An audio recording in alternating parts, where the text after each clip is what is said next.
Telugu capital భక్తి టీవీకి స్వాగతం సుస్వాగతం. నేను శ్రీలక్ష్మి. ఈరోజు మనతో సంస్కృత పండితురాలు, జ్యోతిష నిపుణులు, కవయిత్రి, రచయిత్రి, ప్రముఖ ఆధ్యాత్మికవేత్త డాక్టర్ శ్రీ కుప్ప విజయశ్రీ గారు ఉన్నారు. విజయశ్రీ గారు నమస్కారం అండి. నమస్కారం శ్రీలక్ష్మి గారు. మహిళలందరూ లలిత సహస్రనామాల్ని గడగడగడా చదివేస్తూ ఉంటారండి. 1000 నామాలైనా సరే బాగా ప్రాచుర్యంలోకి వచ్చింది, ఇప్పుడు బాగా చదువుతాం. అష్టోత్తర శతనామావళి అనేటప్పటికీ ఏదైనా పర్వదినాల్లోనే పారాయణ చేస్తూ ఉంటామండి, సహజంగా. కానీ మనకి చాగంటి గారు, నండూరి గారు వీళ్ళందరూ చెప్పారు, ప్రతిరోజు 108 నామాలు చదువుకుంటాం వల్ల చాలా విశేషమైన ఫలం ఉంటుంది. ఈ సాగర సముద్రంలో ఈతానికి ఆమె నామాలే మనకి ఒక నావలాగా తీసుకెళ్తూ అంతే కదా. నామాలు పలకాలి అంటే కొందరు భయపడుతూ ఉంటారు.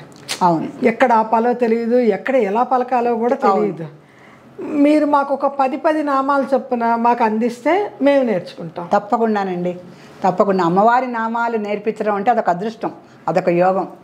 ఎందుకంటేనండి, ఇప్పుడు లలితా సహస్రనామాలు అందరికీ బాగా ప్రాచుర్యంలోకి వచ్చి అందరూ చదవటం మొదలుపెట్టారు. అవునండి. కానీ ఒకానొక రోజుల్లో లలితా సహస్రం చదవటానికి భయపడేవారు, చాలా భయపడేవారు. అప్పుడు అష్టోత్తరం కూడా ఏంటంటే ఏదో కుంకుమ పూజ వరకు, పూల పూజ వరకు పరిమితం చేశారు.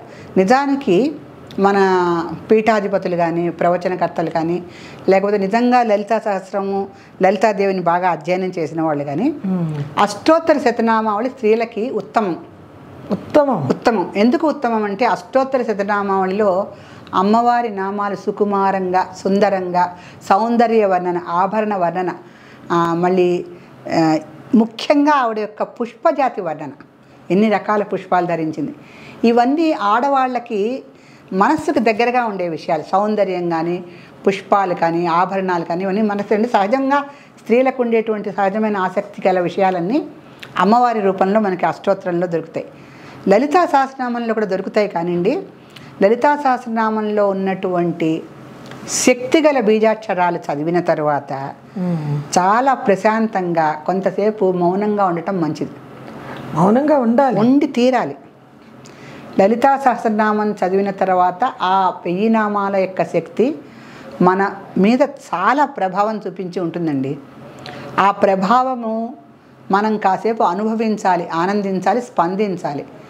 అప్పుడు మెల్లిగా బాహ్య ప్రపంచానికి వచ్చి కొంచెం ఏదైనా మామూలు లౌకికంలోకి మాట్లాడుకోవచ్చు. ఇలా లలితా సహస్రం చదివేసి అలా పని మనిషి మీద అరిచామంటే విపరీతమైన పరిణామాలు ఉంటాయి. ఎందుకంటే నేను ఎందుకు చెప్తున్నానంటే, మన దైనందిన జీవితంలో మనకి చాలా, ఎవరికైనా కూడా అంటే ఈ వ్యక్తి ఈ వయసులో బిజీగా ఉన్నాడని చెప్పడానికి లేదు. ఆబాల గోపాలం ఇప్పుడు బిజీగా ఉండే పరిస్థితుల్లోనే మనం ఉంటున్నాం. అందరికీ ఎవరికి తగ్గ బిజీ షెడ్యూల్స్ వాళ్ళకు ఉంటున్నాయి. ఆ బిజీ షెడ్యూల్స్లోనే హడావుడిగా మనం లలితా శాస్త్రం చదువుకుంటే మనకి ఏదో లోపంగా ఉంటుంది, వాళ్ళ లోటుగా ఉంటుందని చదువుకొని వెంటనే షిఫ్ట్ అయిపోతాం లౌకికంలోకి. ఈ సహస్రనామాల పవర్ అంతా మన ఒంటి మీద ఉంటుంది, మన నాలిక మీద ఉంటుంది, మన మైండ్ మీద ఉంటుంది.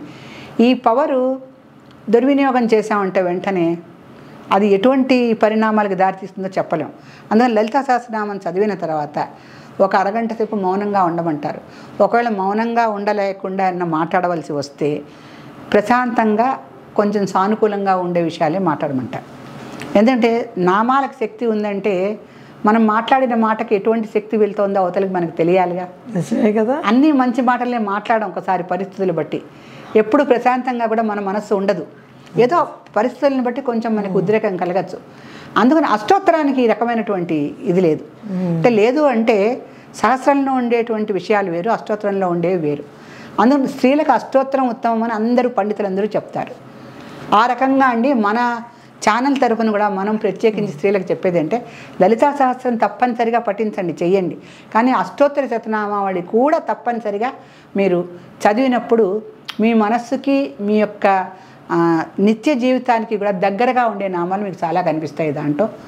అందుకని అష్టోత్తర శతనామావళిని కూడా తప్పనిసరిగా చదవాలని స్త్రీలందరికీ మనం ఒక సందేశం ఇవ్వచ్చు. అష్టోత్తర శతనామావళి మనం ఎందుకు చదవాలి అంటే, మనకు ఒక చక్కని రామాయణంలో ఒక కథ కూడా ఉంది. ఆనాడు ఆ కథ చాలా, అంటే మనకందరికీ ఆ కథలో చాలా సందేశాత్మకమైనటువంటి విషయం కూడా కనిపిస్తుంది.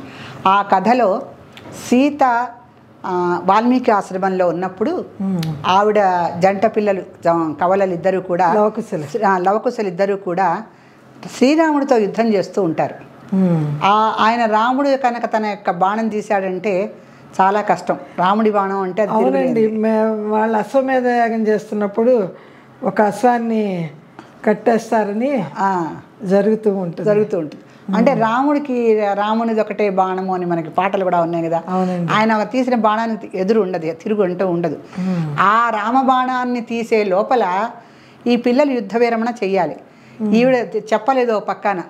ఒక పక్కన ఆవేదన చెందుతాం, అవతల భర్త యువతల పిల్లలు. ఈ లవకుశులు ఇద్దరు యుద్ధం చేస్తారు. పిల్లలకి తెలియదు, పిల్లలకి తండ్రి అని తెలియదు, చెయ్యరుగా యుద్ధం అసలుకి. వీరి మధ్య యుద్ధం జరుగుతున్నప్పుడు ఆవిడ అమ్మవారినే శరణు వేడుతుంది.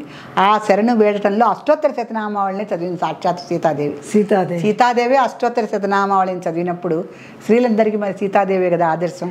అవునండి, మనం లవకుశ సినిమాలో కూడా చూస్తూ ఉంటాం ఈ విషయాన్ని. సీతాదేవి నామాలు పూర్తి చేసుకునే వెళ్తుంది. ఆ అష్టోత్తర శతనామావళిని పూర్తిగా పారాయణ చేసిన తర్వాత ఆవిడ వెళ్తుంది. అక్కడ యుద్ధాన్ని కూడా ఆపుతుంది వెళ్ళి. సో అలా మనకు మంచి పురాణ చరిత్ర కూడా ఉంది రామాయణంలో.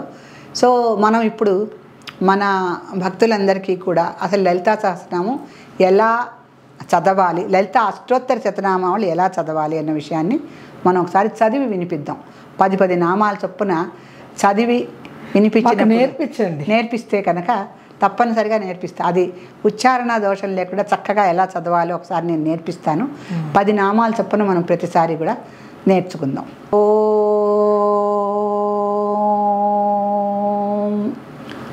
ఐం హ్రీం శ్రీం శ్రీమాత్రే నమః. ఇది శ్రీ లలిత అష్టోత్తర శతనామావళి ప్రారంభ.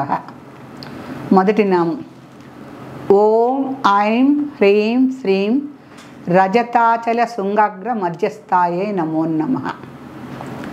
రెండవ నామం అండి ఓం ఐం హ్రీం శ్రీం హిమాచల మహావంశ పావనాయే నమో నమః. మూడవ నామం ఓం ఐం హ్రీం శ్రీం శంకరార్ధాంగ సౌందర్య శరీరాయే నమో నమః. తర్వాత నామం ఓం ఐం హ్రీం శ్రీం లసన్మరకత స్వచ్ఛ విగ్రహాయే నమో నమః. ఓం ఐం హ్రీం శ్రీం మహాతిశయ సౌందర్య లావణ్యాయే నమో నమః. తర్వాత నామం ఓం ఐం హ్రీం శ్రీం శశాంక శేఖర ప్రాణవల్లభాయే నమో నమః. ఓం ఐం హ్రీం శ్రీం సదా పంచదశాత్మైక స్వరూపాయే నమో నమః. ఓం ఐం హ్రీం శ్రీం వజ్రమాణిక్య కటక కిరీటాయే నమో నమః. తర్వాత 9వ నామం అండి ఓం ఐం హ్రీం శ్రీం కస్తూరి తిలకోల్లాస నిటలాయే నమో నమః. 10వ నామం ఓం ఐం హ్రీం శ్రీం భస్మరేకాంకిత లసన్మస్తకాయే నమో నమః.